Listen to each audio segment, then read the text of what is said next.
ಈ ಷರತ್ತೆ ಸಾಯಿ ಸುತ್ತು 7 ಹೊಳೆ ಸಾಲಿನಲ್ಲಿ ದೇಶಗತಿ ದರ್ಪ ಮುಂದುವರಿಸಬೇಕಾದರೆ ಇಂದು ಹೇಗಾದರೂ ಮಾಡಿ ನಮ್ಮಣ್ಣನನ್ನು ಈ ಮನೆಯಿಂದ ಒತ್ತು ಹೊರಗಡೆ ಹಾಕಲೇಬೇಕು.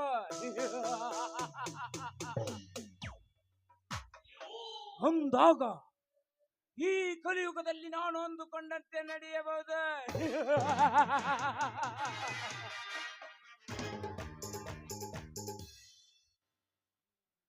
ನನ್ನ ಪ್ರೇಮ ಮಲ್ಲಿಗೆ ಹೂ ಎಷ್ಟು ಸಮಯವಾದರೂ ಬೃಂದಾವನ ಸೇರಿಕೊಳ್ಳಲು ಬರಲೇ ಏನಾದರೂ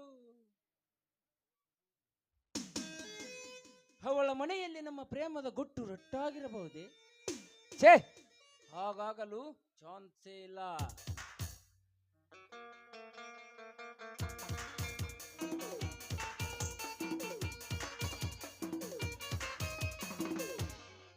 ನೋಡಿ ಡಿಯರ್, ಒಂದು ಸಾರಿ ಒಂದು ಹೆಣ್ಣು ಒಂದು ಗಂಡಿಗೆ ಪ್ರಾಮಿಸ್ ಮಾಡಿದ್ರೆ ಮುಗೀತು.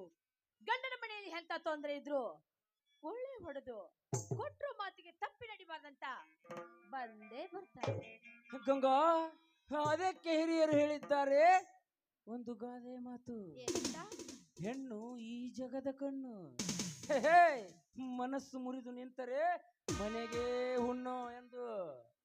ಹೋಗ್ಲಿ ಬಿಡಿ, ಮುಂದೆ ನಮ್ಮಿಬ್ಬರ ಜೀವನದ ಭವಿಷ್ಯದ ಗತಿ ಏನು ಅಂತ ನಿಮ್ಮನ್ನು ಕೇಳಬಹುದೇ? ನಾನು ಗಂಗಾ, ಒಂದು ಹೆಣ್ಣನ್ನು ಒಬ್ಬ ಗಂಡಸು ಒಂಟಿಯಾಗಿ ಬರಮಾಡಿಕೊಳ್ಳುವುದು ಯಾವ ಕಾರಣಕ್ಕಾಗಿ? ಯಾವ ಕಾರಣಕ್ಕಾಗಿ ಹೇಳಿ? ಈ ಭವ್ಯದ ಅರಮನೆಯಲ್ಲಿ ಇವತ್ತು ಯಾರು ಇಲ್ಲ. ಇಲ್ಲಿ ನಾನೇ ಮಜ್ನು, ನೀನೇ ಲೈಲಾ. ಮನಸ್ಸುಗಳು ತೃಪ್ತಿ ಆಗೋವರೆಗೂ ಪ್ರೀತಿಸೋಣ ಬಾಚಿದೆ. ಒಂದ್ ವೇಳೆ ಈ ಸಮಯದಲ್ಲಿ ನಿಮ್ಮ ಲವ್ಲಿ ಬ್ರದರ್ ಬಂದ್ರೆ ಏನ್ ಮಾಡ್ತೀರಾ? ಅಣ್ಣ ಬಂದರೆ ಬರಲಿ ಬಿಡು. ಹೌದಾ? ಸರಿ ಬಿಡಿ, ನಿಮ್ಮಿಷ್ಟದಂತೆ ಆಗಲಿ. ಏನಿದು ಧರ್ಮ ತುಂಬಿದ ಅರಮನೆಯಲ್ಲಿ ಅಶ್ಲೀಲವಾದ ಚಿತ್ರಣ? ತಮ್ಮ, ಈ ಮನೆಯನ್ನು ಕ್ಲಬ್ ಡ್ಯಾನ್ಸ್ ಮಾಡುವ ಪ್ರೇಮದ ಅಡ್ಡ ಎಂದು ತಿಳಿದುಕೊಂಡಿದ್ದೀಯೋ? ಓಹೋ, ಬರಬೇಕು 7 ಹೊಳೆ ಸಾಲಿನ ಧರ್ಮರಾಜ ದೇಸಾಯಿ ಅವರೇ. ಯಾಕೆ ನಾನು ಕುಡಿಯಬಾರದೆ? ಹುಡುಗಿಯರ ಜೊತೆ ಕುಣಿಯಬಾರದೆ? ತಮ್ಮ, ನೀನು ಈ ನಡೆಸುತ್ತಿರುವ ಕೆಟ್ಟ ನಡತೆಗಳು ಈ ಮನೆತನಕ್ಕೆ ಗೌರವ ಕೀರ್ತಿ ತರುವಂತದ್ದಲ್ಲಪ್ಪ. ಗೌರವ ಯಾರಿಗೆ ಬೇಕನ್ನ ಆ ನಿನ್ನ ಗೌರವ ಕೀರ್ತಿ? ಧರ್ಮ ಸತ್ಯದಿಂದ ಸಂಪನ್ಗಿನಿಯಂತೆ ಬದುಕಿದರೆ ಯಾರೊಬ್ಬರು ಗೌರವ ಕೊಡುವುದಿಲ್ಲ. ಅದೇ ಅನ್ಯಾಯದಿಂದ ಸಿಕ್ಕ ನರಮಾನವರ ಹಸಿ ಮಾಂಸವನ್ನು ಹತ್ತಿನಂತೆ ಕುಕ್ಕಿ ತಿಂದಾಗಲೇ ನಮ್ಮನ್ನು ನೋಡಿ ಸಮಾಜ ಭಯಪಡುತ್ತದೆ. ದೊಡ್ಡವರ ಮನೆಯಲ್ಲಿ ಹುಟ್ಟಿ ದೊಡ್ಡ ಗುಣದ ಗಿಣಿಯಾಗುತ್ತಾನೆ ಎಂದು ನಾನು ನಂಬಿದ್ದೆ. ಆದರೆ ನೀನು ಕರುಣೆ ಇಲ್ಲದ ಕಟುಕನ ಗೆಳೆತನ ಮಾಡಿ ಹಸಿ ಮಾಂಸ ತಿನ್ನುವ ಗಿಳಗ ನೀನಾದಿದ್ದು ನನಗೆ ತಿಳಿಯಲಿಲ್ಲ.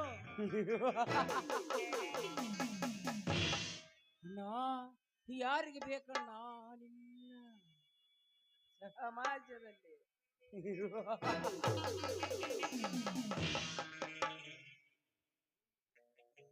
ಧರ್ಮ ಸತ್ಯದಿಂದ ನಡೆದವರಿಗೆ ಈ ಸಮಾಜದಲ್ಲಿ ಜಗವೇ ಇಲ್ಲ. ಶಬಾಷ್ ತಮ್ಮ, ಶಬಾಷ್. ಈ ಮನೆಯನ್ನು ಮಾನವಂತರ ನೀತಿವಂತರ ಮನೆಯೆಂದು ದಿನಲು ಸಾವಿರಾರು ಬಡವರು ದೀನ ದಲಿತರು ತಮ್ಮ ಹೃದಯ ಎಂಬ ದೇಗುಲದಲ್ಲಿ ಗುಬ್ಬಚ್ಚಿ ಗೂಡಿನಂತೆ ಬಚ್ಚಿಟ್ಟುಕೊಂಡು ದೇವ ಮಂದಿರದಂತೆ ಪೂಜಿಸುತ್ತಾರೆ. ಅಷ್ಟೇ ಅಲ್ಲ, ಈ ಧರ್ಮದ ಅರಮನೆಯಲ್ಲಿ ಒಂದೊಂದು ಕಂಬಗಳಲ್ಲಿ ಸತ್ಯ, ನ್ಯಾಯ, ನೀತಿ, ಅವಚಿ ಎಂಬ ಪಂಚಭೂತಗಳು ತುಂಬಿಕೊಂಡಿರುವವು.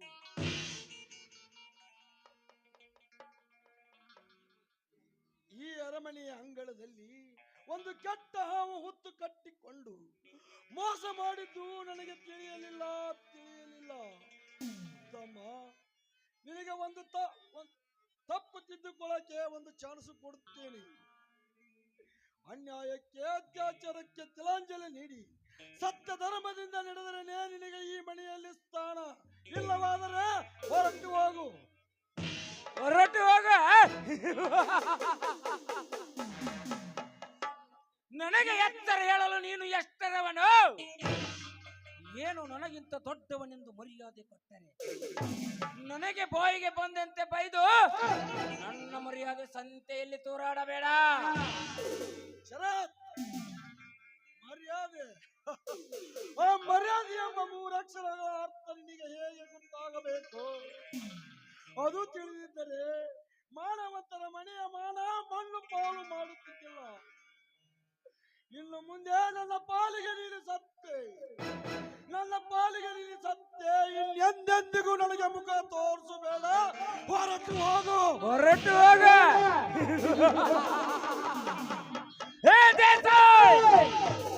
ನಿನ್ನ ಕುಹಕ ಬುದ್ಧಿ ಮೊದಲೇ ನಾನು ಅರಿತುಕೊಂಡು ಬಲಿ ಪತ್ರಕ್ಕೆ ಸಹಿ ಮಾಡಿಸಿಕೊಂಡು ಇದ್ದೇನೆ. ಇನ್ನು ಮುಂದೆ ಈ ಸರ್ವ ಆಸ್ತಿಗೂ ನಾನೇ ಹಕ್ಕುದಾರ. ಸುಮ್ಮನೆ ಇಲ್ಲಿಂದ ಜಾಗ ಮಾಡಿದ್ರೆ ಸಾಯ್. ಮೆಚ್ಚಿದೆ ತಮ್ಮ ನಿನ್ನ ಹೀನ ಬುದ್ಧಿಗೆ. ಬೆಣ್ಣೆಯಿಂದ ಹುಟ್ಟಿದ ವೈರಿಯನ್ನು ಸಾಧಿಸಿ ಬಿಟ್ಟೆ. ಯಾವುದು ಅತಿಯಾಗಿ ನಂಬುತ್ತೇವೋ ಒಂದು ದಿನ ವಿಷದ ಸರ್ಪಾಗಿ ಕಚ್ಚುತ್ತದೆ ಅನ್ನೋದು ನಿನ್ನಿಂದ ತಿಳಿದುಕೊಂಡೆ. ಗೊತ್ತಾದ ಮೇಲೆಯೂ ಮಾತನಾಡಿ ಪ್ರಯೋಜನವಿಲ್ಲ. ಸುಮ್ಮನೆ ನಾನು ಹೇಳಿದಂತೆ ಕೇಳುತ್ತಾ ಈ ಮನೆಯಲ್ಲಿ ಇದ್ದರೆ ಇರಬೇಕು, ಇಲ್ಲವಾದರೆ ಹೊರಟು ಹೋಗುದಾಳ. ನಿನ್ನಂತ ಮನುಷ್ಯತ್ವ ಇಲ್ಲದ ಪ್ರಾಣಿ ಮಂದಿಗೆ ಇರುವಕ್ಕಿಂತ ಯಾವುದಾದ್ರೂ ಹಾಳ ಮಂದಿರದಲ್ಲಿ ಬಿದ್ದು ಸಾಯುವುದೇ ಉತ್ತಮ. ಅಯ್ಯೋ ತಂದೆ ಕಲ್ಮೇಶ್ವರನೇ, ದಿನಲು ಧರ್ಮ ಪೀಠದಲ್ಲಿ ಕುಳಿತು ನ್ಯಾಯ ಹೇಳುವ ನ್ಯಾಯಾಧೀಶನ ಮನೆಯಲ್ಲಿ ನಿನ್ನಂತ ಪಾಪಿ ಇದ್ದಾಳೆಂದು ನಾನು ತಿಳಿದಿರಲಿಲ್ಲ. ಯಾವ ತಪ್ಪಿಗಾಗಿ ನನಗೆ ಈ ಶಿಕ್ಷೆ?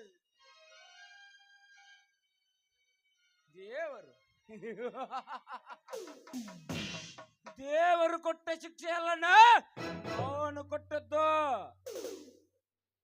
ನೀನು ಈಗ ಯಾವ ಮನೆ ಹಾಳನ ಮಾತು ನಂಬಿ ಈ ಧರ್ಮದ ಅರಮನೆಯಲ್ಲಿ ಕರ್ಮಕಾಂಡ ನಡೆಸುತ್ತೀಯಲ್ಲ, ಮುಂದೆ ಅವನೆಲ್ಲೇ ನಿನಗೆ ಮರಣ ಬುದ್ಧಿ ಕಟ್ಟಿಟ್ಟ ಬುದ್ಧಿ.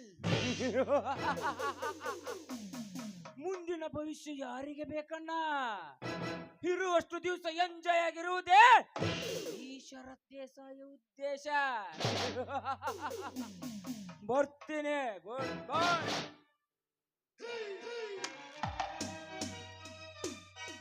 ಏ ದೇವ, ಏನು ನಿನ್ನ ಲೀಲೆ? ಈ ಧರ್ಮವಂತ ದೇಸಾಯಿಯ ಬದುಕಿನಲ್ಲಿ ನಿನ್ನ ಚದುರಂಗದ ಆಟ. ಧರ್ಮದಿಂದ ನಡೆಯುವ ಹಾಗೆ ನಿನಗೆ ಮನಸ್ಸಿಗೆ ಬರಲಿಲ್ಲವೇ? ನಾನು ನಿನಗೆ ಏನು ಅನ್ಯಾಯ ಮಾಡಿದೆನೆಂದು ನನ್ನ ತಮ್ಮನ ಬಲಸಿನಲ್ಲಿ ಕೆಟ್ಟ ಬುದ್ಧಿ ಸೃಷ್ಟಿ ಮಾಡಿದೆ ತಂದೆ, ಕೆಟ್ಟ ಸುದ್ದಿ ಮಾಡಿದೆ. ಈ ಸುತ್ತು ಹೇಳುವ ಸಾಲಿನಲ್ಲಿ ಸತ್ಯ ಧರ್ಮದಿಂದ ನ್ಯಾಯ ಹೇಳಿದ್ದೆ ತಪ್ಪೆ ಇಲ್ಲ. ಸಮಾಜದಲ್ಲಿ ಬದುಕುವಂತ ನ್ಯಾಯವೇ ಇಲ್ಲವೇ? ನ್ಯಾಯ ನೀತಿವಂತರಿಗೆ ಈ ಸಮಾಜದಲ್ಲಿ ಬೆಲೆ ಇಲ್ಲವೇ? ಅಥವಾ ಹೇಳು ತಂದೆ, ಹೇಳು.